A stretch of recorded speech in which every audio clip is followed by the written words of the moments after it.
నమస్తే. తెలంగాణలో ఉమ్మడి మెదక్ జిల్లాకు సంబంధించినటువంటి వైద్య ఆరోగ్య శాఖ అధికారులపై ముఖ్యమంత్రి రేవంత్ రెడ్డి ఆగ్రహాన్ని వ్యక్తం చేశారు. ఇటీవల తాజాగా జరిగినటువంటి ఒక పరిణామం అదేంటంటే వెల్దుర్తి ప్రభుత్వ హాస్పిటల్కు అర్ధరాత్రి ఒక గర్భిణీ స్త్రీని అక్కడికి తీసుకువెళ్లారు. ఆమెకు నొప్పులు రావడంతో తాటి సృజన అనే మహిళ. ఇలాంటి సందర్భంలో అక్కడ కనీసం ఒక్కరు కూడా సిబ్బంది లేరు. ఒక పక్కన రాష్ట్ర ప్రభుత్వం చాలా కీలకమైనటువంటి అడుగులు వేస్తుంది. పరిపాలనాపరంగా ప్రజలకు సేవ చేయాలి, ఎక్కడా కూడా ఎటువంటి ఆరోపణలకు కానీ అవినీతి అక్రమాలకు చోటు ఇవ్వకుండా పనిచేయండి అని ఒక పక్కన మొత్తుకుంటున్నారు. ఇలాంటి సందర్భంలో చాలా కీలకంగా పనిచేయాల్సినటువంటి వైద్య ఆరోగ్య శాఖ ఏ రకమైనటువంటి నిర్లక్ష్యాన్ని చూపించింది అనేది ఇక్కడ మెయిన్ పాయింట్గా మనం చెప్పుకోవాలి. అక్కడ ఉన్నటువంటి పరిస్థితులు ఎవరు లేరు. ఆమె బంధువులంతా కంగారు పడుతున్నారు, ఆమెకు నొప్పులు వస్తున్నాయి. ఇలాంటి సందర్భంలో నైట్ డ్యూటీలో ఉన్నటువంటి వారు కూడా అక్కడ అడ్రస్ లేరు. సమీపంలో ఉన్నటువంటి వారు స్నేహితులు బంధువుల ఇళ్లలో పడుకున్నారు. ఇట్లాంటి క్రమంలో నైట్ డ్యూటీ నర్స్ దానికి బాధ్యురాలు.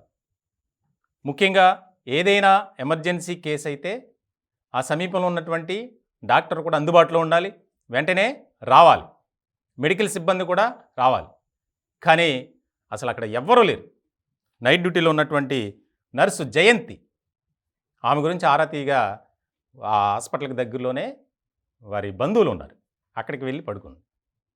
దీనికి సంబంధించి ఎవరినైతే మహిళను తీసుకువెళ్లారో ఆ గ్రామంలో వేరే చోట ప్రైవేట్ హాస్పిటల్లో చేస్తున్నటువంటి నర్సు బంధువు వారింటికి వెళ్ళి ఆ అమ్మాయిని తీసుకొస్తే అక్కడ గర్భిణీ స్త్రీకు ఎలాంటి ప్రమాదం జరగకుండా ఉంది. ఇంత కీలకమైనటువంటి అంశం అంటే ఎవరూ లేక వరండాలోనే పడుకుందామా గర్భిణి, వరండాలోనే జననం. ఈ ఘటన ముఖ్యంగా సోషల్ మీడియాలో ఇటీవల బాగా వైరల్ అయింది. దీనికి సంబంధించి అసలు మొత్తం ఏంటి వివరాలు ఆరా తీసినప్పుడు అసలు విషయాలన్నీ బయటపడ్డాయి. దీనికి సంబంధించి మెమో ఇచ్చాం సార్ అని చెప్పి ముఖ్యమంత్రి రేవంత్ రెడ్డి గారి నోటీస్కి తీసుకొచ్చారట. మెమో కాదు, వారిపై శాఖాపరమైనటువంటి చర్యలు తీసుకోండి, అవసరమైతే 3 నెలల పాటు సస్పెండ్ చేయండి, ప్రభుత్వం నుంచి అందించేటువంటి జీతం కానీ ఎలాంటి సౌకర్యాలు వారికి ఇవ్వద్దు. ఇంత నిర్లక్ష్యమా? నైట్ డ్యూటీలో ఒక హాస్పిటల్లో ఎంత అప్రమత్తంగా ఉండాలి, అలర్ట్గా ఉండాల్సినటువంటి సిబ్బంది ఈ రకమైనటువంటి వారు వెసులుబాటు చూసుకుంటారా? అలసత్వం, నిర్లక్ష్యం అని చెప్పి ఆదేశాలు జారీ చేసినట్టు తెలుస్తుంది. దీనికి సంబంధించి తెలంగాణలో ఆసక్తికరమైనటువంటి చర్చగా ఇది మారింది. నిజంగా తెలంగాణలో గత 10 ఏళ్లలో బీఆర్ఎస్ అధికారంలో ఉంది. అప్పుడు ఇటువంటి ఘటనలు జరిగినా ఎక్కడా కూడా మనకెందుకులే అనే ఒక ఉదాసీన వైఖరితో అప్పటి ప్రభుత్వం కానీ ప్రభుత్వంలో ఉన్నటువంటి పెద్దలు వ్యవహరించారు. కానీ ఇప్పుడు తాజాగా చూస్తున్నటువంటి విషయాలు కానీ వెలుగులోకి వస్తున్నటువంటి అంశాలు బేరీజ్ వేసుకొని చూస్తే ఒక్కొక్కటిగా ఇటువంటి బయటపడుతూనే ఉన్నాయి. వెంటనే యాక్షన్ అనేది కూడా మొదలవుతుంది. సో మొత్తానికి ఏదైతే నిజంగా అదృష్టవశాత్తు వారికి ఏం కాల అంటే డెలివరీ అయింది, ఇద్దరు క్షేమంగానే ఉన్నారు. కానీ అక్కడ వైద్య సిబ్బంది చూపించినటువంటి నిర్లక్ష్యం, అసలు ఎవరు లేకపోవడం, ఇంకా ఏదైనా ఎమర్జెన్సీ కేసు వస్తుంది, ఏంటి పరిస్థితి?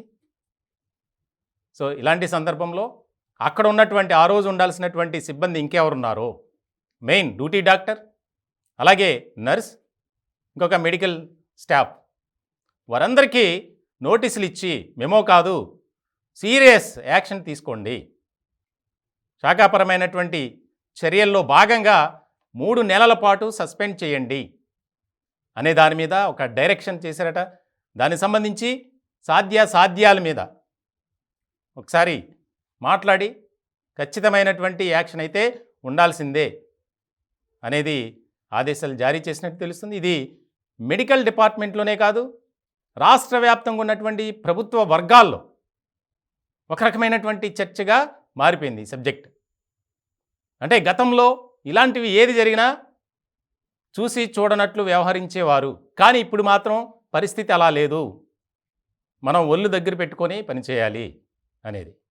దానికి సంబంధించి సీఎంఓ ఏదైతే చీఫ్ మినిస్టర్ కార్యాలయం నుంచి ఇంకా ఉన్నతమైనటువంటి ఆదేశాలు కూడా జారీ అయ్యాయి వైద్య ఆరోగ్య శాఖకు సంబంధించి. ఎక్కడైనా ఇటువంటివి రిపీట్ అయితే చాలా పరిణామాలు మాత్రం తీవ్రంగా ఉంటాయి అనేది హెచ్చరికలు జారీ చేసినట్లు తెలుస్తుంది. మొత్తానికి సీఎం రేవంత్ రెడ్డి గారు తీసుకున్నటువంటి నిర్ణయం పట్ల రాష్ట్ర ప్రజలు హర్షం వ్యక్తం చేస్తున్నటువంటి పరిస్థితి.